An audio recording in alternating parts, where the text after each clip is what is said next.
Let me ask you something. How many times have you told yourself, tomorrow I'm going to get serious? Tomorrow I'll wake up early. Tomorrow I'll exercise. Tomorrow I'll finally start that business. Tomorrow I'll study. Tomorrow I'll clean the room. Tomorrow I'll stop wasting so much time on my phone. And then tomorrow comes, and somehow you do exactly what you did yesterday. You wake up, you check your phone, you doom scroll, or you watch something. You tell yourself you'll start in a few minutes, and before you know it, a few minutes become an hour, and eventually the day is almost over. Then you look at the clock and think, where did all this time go? What did I actually accomplish today? And that's when the guilt arrives. You call yourself lazy, you beat yourself up, and then you promise yourself tomorrow will be different. But unfortunately, when tomorrow comes, the cycle starts again. If that sounds familiar, I want you to listen carefully to what I'm about to say. You may not be lazy. You may simply have a life that has been designed to avoid discomfort. And those are two very distinctly different things. Let's discuss the real problem. We live in a world where almost everything is designed to give us an immediate reward. You press a button and entertainment appears, whether on the TV, your phone, your stereo, you name it, and it's there. You probably even open an app and someone has something new to show you. You get bored and your phone rescues you. You feel uncomfortable and you can escape. There is no need to wait, and you don't have to work to earn the reward.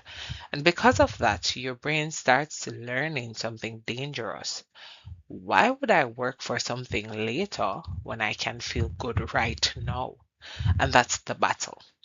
It's not simply laziness, it's the battle between immediate comfort and delayed reward. And immediate comfort usually wins when you haven't trained yourself to tolerate discomfort. Think about it. Nobody needs motivation to scroll TikTok or Instagram for hours. Nobody needs motivation to binge watch episodes after episodes of their favorite series or a show they have come to love. Nobody needs motivation to lie in bed when they know they should get up. Why? That's because those activities require no resistance. But tell yourself, go run for 30 minutes. Write the 2,000 word essay that's due next week. Study for 3 hours. Build a business. Apply for 10 jobs. And suddenly your brain starts negotiating. Maybe I'll do it later because I'm tired and I'm not really in the right mood right now. So I'll start tomorrow.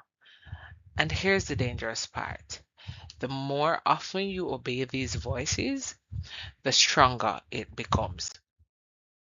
So stop calling yourself lazy. This is where it becomes imperative that you change the way you speak to yourself. Stop saying, I'm lazy.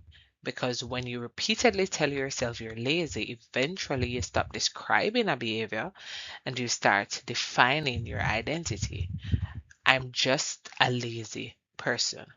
And once that becomes your identity, your behavior begins to protect it. And you don't exercise because that's just not who I am. You don't finish the project because I'll be stuck regardless. I'll never stick to anything. You don't pursue opportunities because you're not disciplined. But here's the truth. You're not your current habits. You're the person capable of changing them. Maybe you've been undisciplined, you've wasted months, you've procrastinated, or maybe you've broken promises to yourself. Okay, fine. You have to own it. But don't turn a behavior into an identity. You don't need to say, I'm lazy. Instead, you could say, I've been practicing avoidance and now I'm going to practice discipline. That's a completely different story. Also, remember, discipline is not a feeling. Nobody wants to hear it, but you can't build your life around how you feel.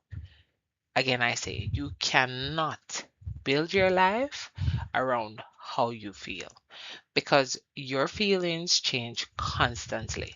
Some mornings you'll feel motivated, while some mornings you will not. Some days you'll feel confident, some days you'll question everything. Some days you'll want to work, while others you'll want to stay in bed. If your actions depend on motivation, your results will depend on your mood. That's a terrible way to build a life. Discipline means I don't need to feel like doing something in order to do it. That's it. Discipline isn't waking up every morning feeling like you're a superhero. It's not about waking up tired and staying in a rut. It's about waking up tired and getting up. It's about opening the laptop when you'd rather watch television, going to the gym when you'd rather stay at home. It's making the difference daily, making that difficult phone call, finishing the assignment. It's doing the boring thing that your future depends on. And here's the secret: you don't become disciplined by doing enormous things, you become disciplined by keeping small promises to yourself. And that's a smart thing to do. You want to start smaller than your ego wants because that's where people fail. They decide they're going to change just about everything in their entire life on Monday. They create this ridiculous schedule that looks something like 5 a.m. I'm gonna wake up and by 5:15 I'll be meditating. At 5:30 I'm gonna be exercising. 6:30 I'm gonna read. And by 7 o'clock I'll be eating breakfast. And 8 o'clock I'll be deep in work. But by Wednesday, they're back in bed. Kind of like New Year's resolution, huh? Why? Because they're tired and they try to change their identity over time. You don't need to do that. Start embarrassingly small. If you haven't exercised in a month, don't promise yourself that you're going to exercise for 2 hours today. Start with 10 minutes. If you haven't read in years, don't promise yourself you'll read 50 pages overnight. 5 pages will do at first. If you've been avoiding a project, don't tell yourself you're going to finish the entire thing today. Work on it for 10 minutes. The goal isn't to impress yourself, it's to progress. The goal is to teach yourself that you can trust yourself again. That's what discipline really is. Self trust. You say, I'm going to do the thing, and you deliver again and again and again. And eventually, your brain learns when I make a commitment, I'm following through. And that's powerful. Now, I want you to start with the 5 minute rule. It's a simple strategy that you can use today and every day for the rest of your life. When you're avoiding something, tell yourself, I'll only have to do it for 5 minutes, not an hour, not the whole project, not the whole day, just 5 minutes. So you open the document, you write the first sentence, you put on your shoes, you walk outside, you wash your first dish, read the first page, study the first concept, and that's 5 minutes. You don't need to do anything more than that for now. And here's what usually happens: starting is harder than continuing. Your brain exaggerates the pain of beginning. Once you're moving, resistance often decreases. And even if you stop after 5 minutes, you've already won because you kept your promise. Another thing, remove the negotiation. It's another reason people struggle with laziness. The negotiating with themselves too much. Should I work out today? Or, should I study now or do I do it later? Should I wake up or sleep another 30 minutes? Every decision creates an opportunity to choose comfort. So make fewer decisions. If you exercise at 6 p.m., then exercise at 6 p.m. Don't ask yourself whether you feel like it. If you study after breakfast, then after breakfast, you should be studying. Don't debate it. If you're writing every morning, sit down every morning and write. The decision has already been made. That's your routine. So you do what's in your routine. They turn discipline into something automatic. Your environment is also stronger than your willpower. Let's talk about something people overlook. Your environment, right? If your phone is beside your bed, especially at night, you're going to reach for it. The moment you wake up, you're going to reach for it. If your television is on while you're trying to work, you're going to watch it. If junk food is everywhere, you're not going to eat healthily. If your workspace is chaotic, starting becomes harder. You don't need to become a person with unlimited willpower. What you need is to make the right behavior easier. Put your phone in another room or on the bedside table further away from you. Prepare your workout clothes the night before. Keep your book on your desk. Block distracting websites. Clean your workspace before you finish working. Make good habits visible. Make bad habits an inconvenience. Don't constantly fight temptation when you can simply move the temptation out of the room. And please stop waiting for the perfect moment. There is another form of laziness that doesn't look like laziness, and it's perfectionism.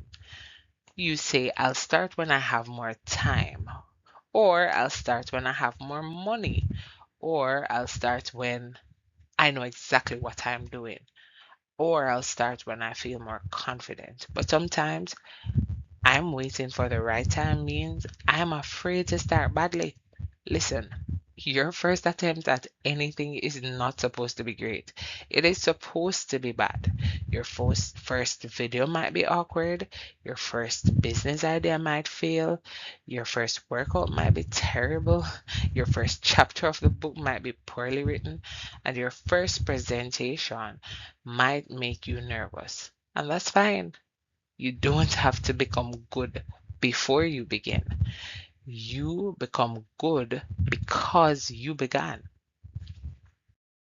Now, trust me and believe there's a cost of doing nothing, which is something uncomfortable to talk about because laziness has a cost. Nobody wants to talk about it. And it's not always costing you today. That's what's dangerous about it. Skipping the workout doesn't hurt immediately. Skipping one study session doesn't ruin your future. Delaying one project doesn't destroy your career. But repeated decisions accumulate. One day become a week. One week become a month becomes a year, and eventually you look back and realize you didn't lose your opportunity in one dramatic moment. You lost it through hundreds of tiny decisions to remain comfortable. And that's why you have to keep your small choices seriously. You have to take those choices very seriously. Every time you choose discipline over comfort, you are voting for the person you want to become. Every time you choose comfort over responsibility, you are reinforcing the person you're trying to leave behind. You don't need to change your whole life today. Here's what you need to do. Don't make 100 promises tonight. Make three or even two. That's it, three or two. Promise number one can be that you'll wake up when you said you would. Promise number two can be that you will spend at least 20 minutes working on something important before entertainment. And promise number three could be that you will finish one thing that you've been avoiding. And that's really it. Not 20 goals, just three. And tomorrow, do it again, then again, and again. Because transformation is usually not dramatic. It's boring and repetitive. It's doing the same thing, sometimes small things, when nobody is watching. That's why most people quit.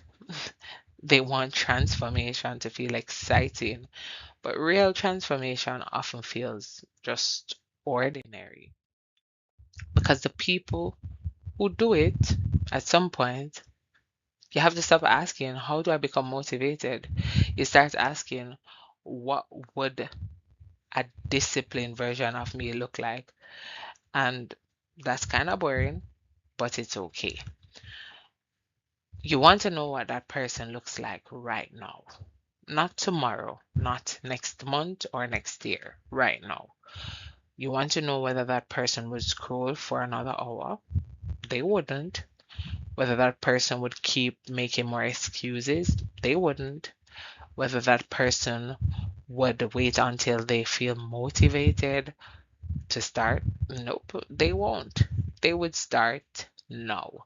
Maybe badly, maybe slowly, maybe tired, but they would start. And that's the identity you need to build. Not, I am trying to become more disciplined, but I am a person who does what I said I would do, even when it's not great. That sentence changes everything. So here's what I am challenging you to do in the next 5 minutes. When this episode ends, don't open another video immediately. Don't scroll. Don't tell yourself you'll do it later. Take a moment, pick one thing you've been avoiding, just one, and give it 5 minutes.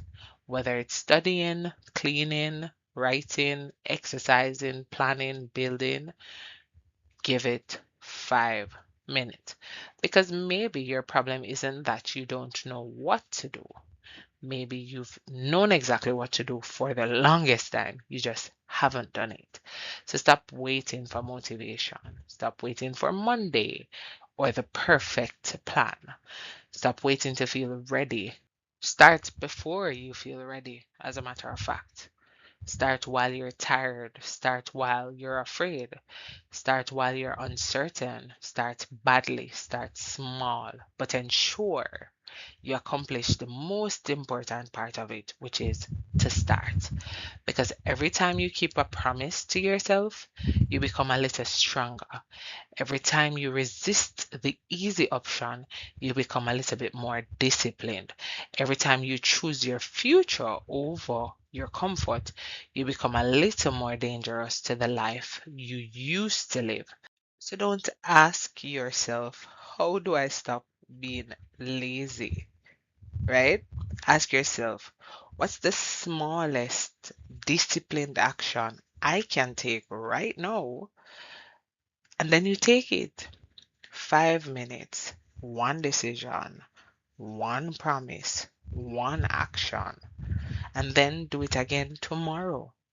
Life doesn't change when you finally feel motivated. Your life changes when you decide that your feelings no longer get the final vote. Go on. Start now. See you in the next episode.